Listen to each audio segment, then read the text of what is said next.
Social media and Drive to Survive brought a lot of good things to Formula One. Huge popularity, drivers being more accessible, and more ways to stay up to date about the sport. But it also brought this.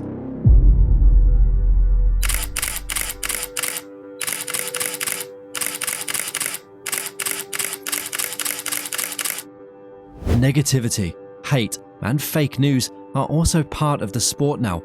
These so-called fans are more in it for the sensation, drama, and defending their favorite driver or team. As soon as something happens that they don't like, the negativity and toxicity spread wildly on every social media platform. With online bullying against drivers, teams getting hate over not being able to create a competitive car, fan bases colliding, and even fighting at a Grand Prix, the sport is in a bad state, and it seems to get worse by the day. As an almost lifelong Formula One fan, this hurts. I've watched Formula One as long as I can remember, and my dad, who got me into the sport, even longer. A poster of Michael Schumacher at his Benetton of '94 hanging in our family house says enough. We both love Formula One, and we've attended several races. We were the only admirers of the sport in our family, and now, suddenly we have more family members who like the sport. Fans of the sport were always respectful to each other. You could like a certain team but still be a fan of a driver of another team. Nowadays, it's more of a I'm a fan of this driver and I protect him with my life kind of fan base. The sport used to be more of a niche. Everyone knew Michael Schumacher or Ayrton Senna, but had never heard of the non-champion drivers. The real fans loved the technology, innovation, and history. You don't have to know everything about the history of the sport and technology to be a Formula One fan. You can just love the sport because of the speed, rivalries, or a certain driver. But how the fans are behaving right now is beyond normal and unrecognizable if you ask me. Formula One is footballized and not positively. The biggest reason for this is the Netflix series Drive to Survive, which aired in 2019. This was part of the plan to make Formula One a globally well-known sport. The series is over-dramatized and not how Formula One actually is. It is the main reason millions of new fans came to the sport. Don't get me wrong, I love that the sport grows. We have more races around the world and teams are financially healthy. This solves the problem called pay drivers, but it did come with a cost. The other part of the sudden rise in popularity is social media. With every team, driver, and even mechanics being accessible on these platforms, fans have the feeling that they really know them. They think that they're friends. This wasn't the case before. They have a certain attitude and see the sport as a dramatized TV series. Everyone has a favorite driver and wants them to do well, but the issue is, as soon as they have a crash with another driver, their team fails to do a good pit stop, or they just don't perform. The obsessive defending, hate, and negativity spreads on social media. This even results in attacking other fans online, or even worse, in the grandstands, while attending a Grand Prix for hundreds of dollars. We've seen several examples of online hate. The 2021 season was one of the highlights with Hamilton versus Verstappen, a battle that I, as a fan, loved. It was everything we could wish for. Two drivers fighting for a race win every weekend. Of course, collisions happen, and sometimes it did go too far, but the amount of online negativity was absurd.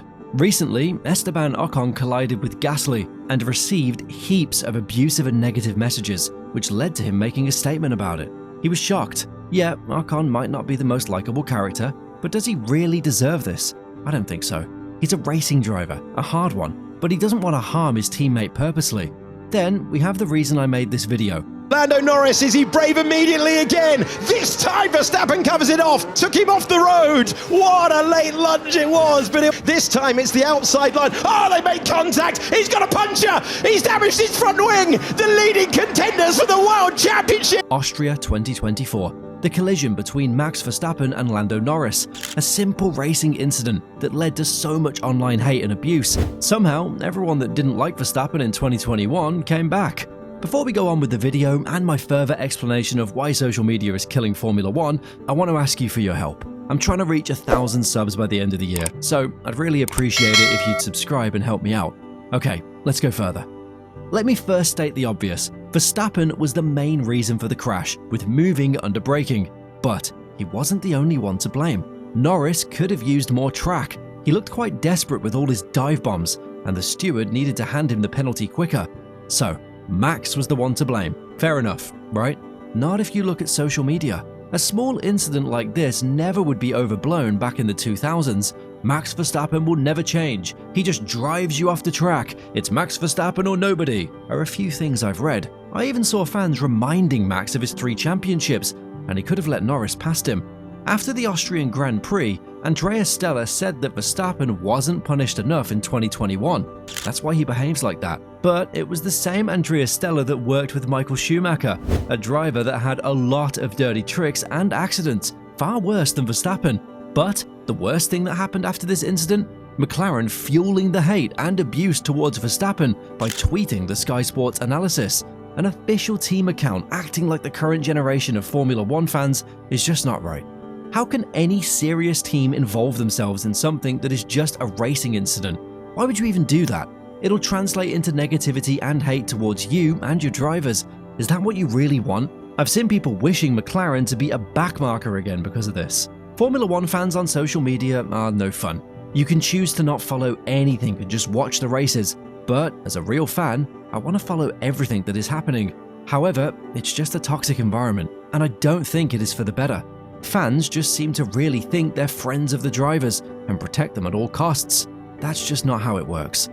Anyway, if you like this video, I highly suggest watching my video about the crash of Fernando Alonso in Barcelona 2015, a crash that is more of a conspiracy, with stories about mechanical failure, strong wind, and even an electric shock.